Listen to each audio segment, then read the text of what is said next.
राजा था और राजा जो था एक दिन सुबह सुबह इसमें घूम रहा था, उपवन में घूम रहा था। उपवन माने बगीचे में घूम रहा था और बगीचे में घूमते घूमते सहसा उसे क्या दिखाई दिया, एक हंस ऊपर से आके नीचे गिरा और जैसे ही हंस नीचे गिरा तो उसने देखा कि उससे खून निकल रहा था, उसमें एक क्या लगा था, तीर लगा था।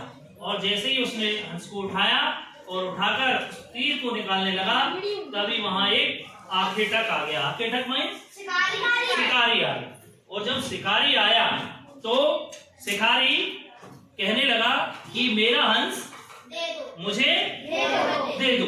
किसको दे दो? मेरा हंस मुझे दे दो। तो जो राजा था उसने कहा कि हंस मेरा है। किसका है? मेरा। माँ एक बेटे को अपने को यह कहानी सुना रही थी और माँ ने फिर क्या कहा कि राहुल तुम यह बताओ कि हंस किसका होगा। अब यह निर्णय तुम्हें करना है। एक तरफ राजा क्या कह रहा है कि हंस मेरा है। राजा क्यों कह रहा है? क्योंकि मैंने उसको क्या किया, उसने बचाया है और उसका है, उसने तीर मारा है इसलिए हंस मेरा है। अच्छा आपके अनुसार हंस किसका होना चाहिए? राजा का। अच्छा राजा का क्यों होना चाहिए?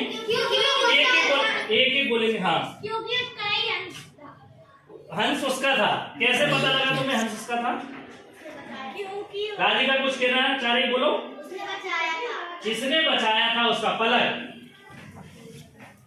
क्योंकि उसने उसको बचाया था इसलिए उसका ही। जिसने बचाया उसका हंस है।